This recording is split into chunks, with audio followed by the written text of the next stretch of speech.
नमस्कार माऊली. चला ज्ञानेश्वरीच्या सहवासात. ज्ञानेश्वरी अध्याय 7 मधील ओवी 15 ते ओवी 24 च्या सहवासात आपण जाऊया. ज्ञानोबाराय आपल्याला विज्ञानाच्या संकल्पनेबद्दल समजावून सांगतात. ज्ञानोबाराय म्हणतात, ज्ञानाबरोबर विज्ञान समजलं पाहिजे, किंबहुना विज्ञान अगोदर समजूनच घेतलं पाहिजे. हा प्रकृतीचा जो सगळा खेळ मांडलेला आहे त्याला विज्ञान म्हटलेलं आहे.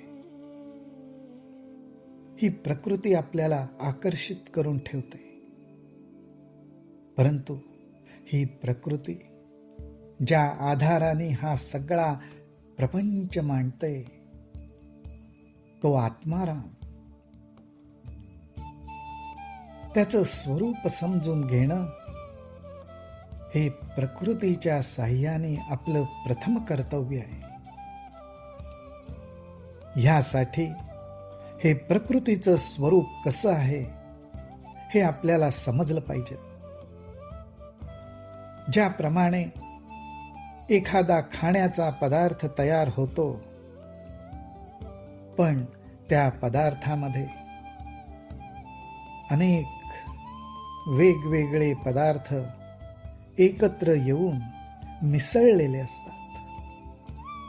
आपण भाजीचं उदाहरण घेतलं तर भाजी बरोबरच मसाला, हळद, तिखट, तेल, मोहरी, जिरं अशा पदार्थांची सुद्धा योजना असते.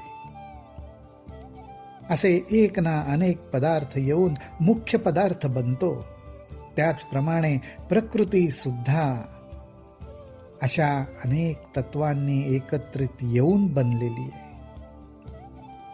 तरी अवधारिगा धनंजया, हे महदादिक माझी माया, जैसी प्रतिबिंबे छाया निजांगाची.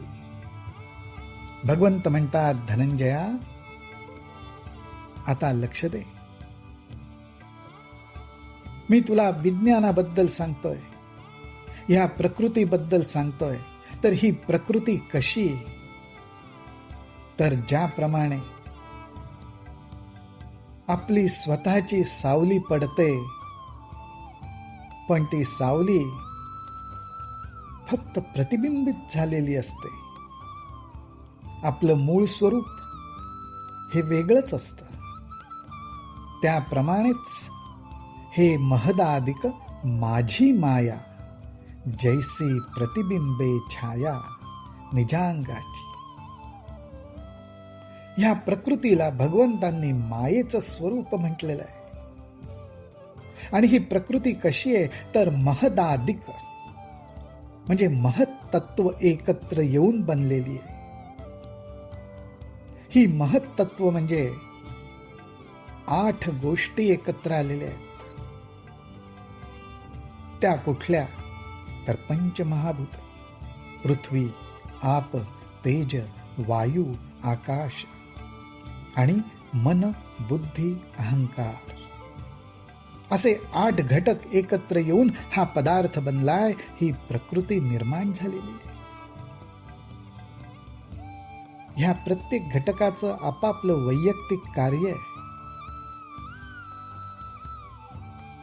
आणि ते कार्य जे चालतं तीच ही प्रकृती, तोच हा प्रपंच. आणि त्याचं ज्ञान आपल्याला असणं आवश्यक आहे. म्हणूनच भगवंत इथे म्हणतात, आणि येते प्रकृती म्हणिजे, जे अष्टदा भिन्न जाणिजे, लोकत्रय निपजे इयेस्तव. अशा 8 प्रकारच्या गोष्टींहून एकत्रितपणे येऊन निर्माण झालेली ही प्रकृती आहे.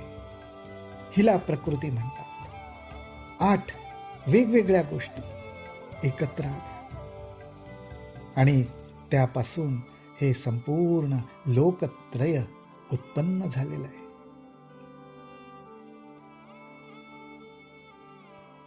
पुढे भगवंत म्हणतात, हे अष्टधा भिन्न कैसी, हे अष्टधा भिन्न कैसी, ऐसा ध्वनी धरिसी जरी मानसी, तरी तेची गा आता परियेसी विवंचन.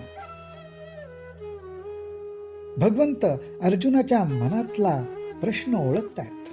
अर्जुनाच्या मनात प्रगट व्हायच्या अगोदरच भगवंत ओळखतात आणि ते म्हणतात की अर्जुना, तू जर का मनात असा विचार करत असशील, तुझ्या अंतर्मनात जर का असा आवाज उमटत असेल आणि तो तुला विचारत असेल की ही अष्टधा भिन्न 8 वेगवेगळ्या गोष्टींच्या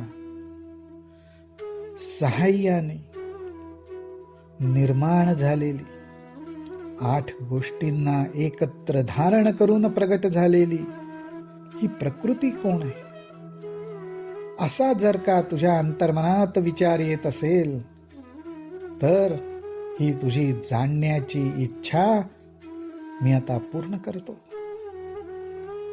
आप तेज गगन, मही मारुत मन, बुद्धी अहंकार हे भिन्न 8ही भाग. या ठिकाणी भगवंत सांगतायत या पदार्थामध्ये कुठल्या 8 गोष्टी एकत्र आलेल्या आहेत. आप तेज गगन, मही मारुत मन, बुद्धी अहंकार, हे ते 8 वेगवेगळे भाग आहेत.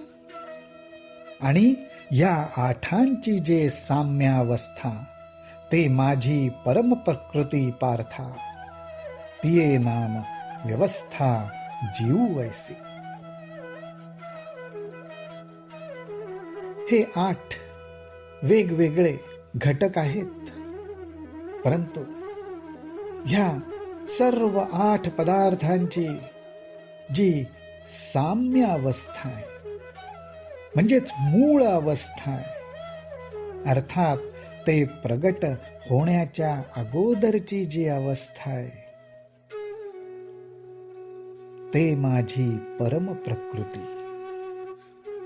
अर्थात ही प्रकृती जन्माला येण्याच्या अगोदर जिथून प्रगट होते, जिथून सुरुवात होते, ती जी साम्य अवस्था आहे त्याला परम प्रकृती म्हटलेलं आहे. तिये नाम व्यवस्था जीव ऐसी. आणि तिलाच जीव हे नाव आहे. जीवाच्या ठिकाणी ही परम प्रकृती म्हणजे ही 8 तत्व साम्य अवस्थेने विशेष करून प्रगट होतात.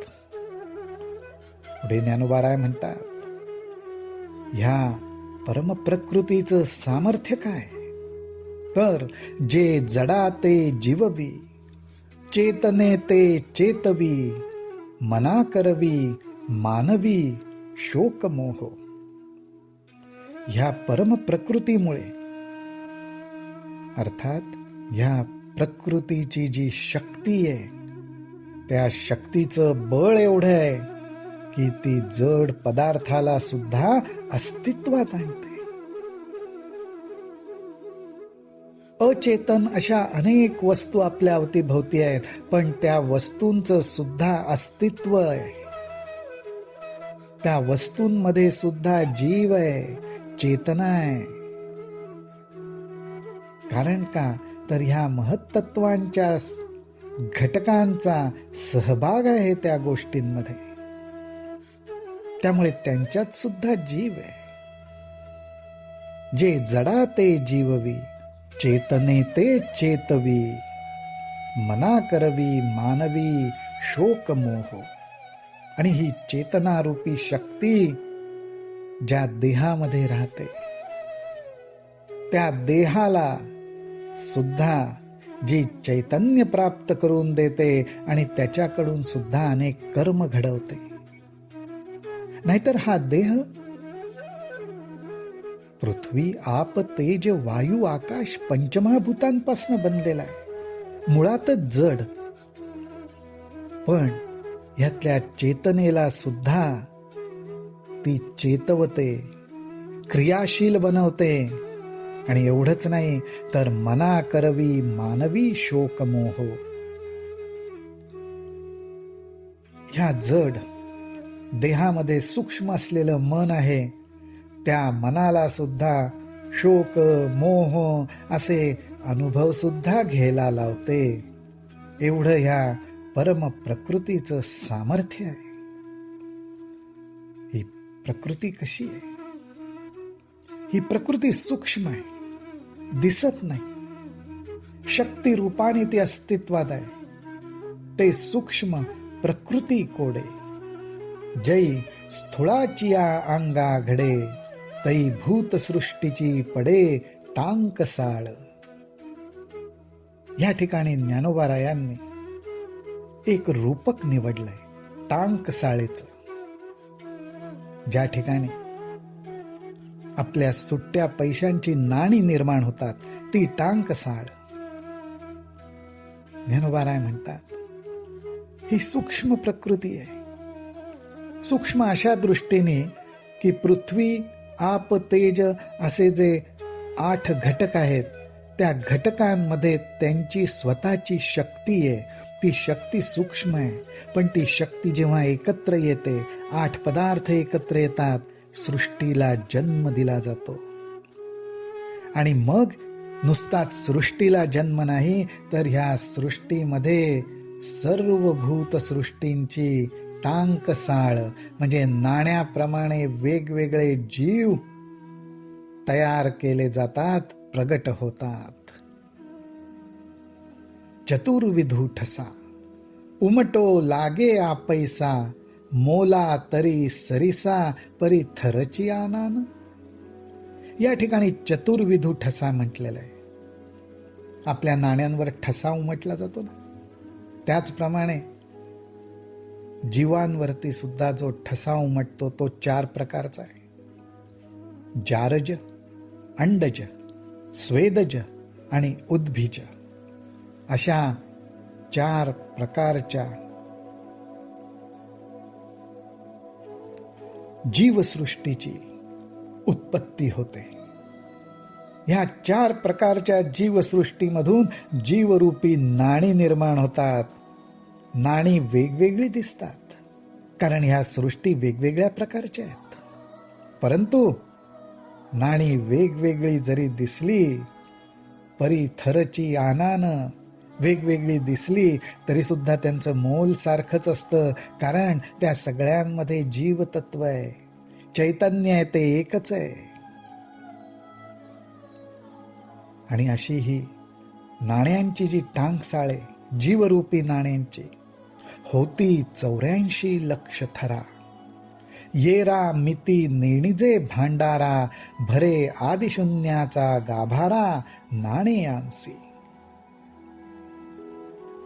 ज्ञानोबाराय म्हणतात हे असे 4 प्रकारचे सृष्टीचे निर्माण होण्याचे प्रकार आहेत. परंतु त्याच्यातून जी भूतसृष्टी निर्माण होते, त्या 84 लक्ष योनी आहेत. 84 लक्ष योनींमधनं भूतसृष्टीची निर्माण होते, निर्मिती होते. ह्या भूतांची गणतीच करता येत नाही, मोजदादच करता येत नाही. येरा मिती नेणिजे भांडारा. जीवसृष्टीचं भांडार भरून जातं. किती भरून जातं? तर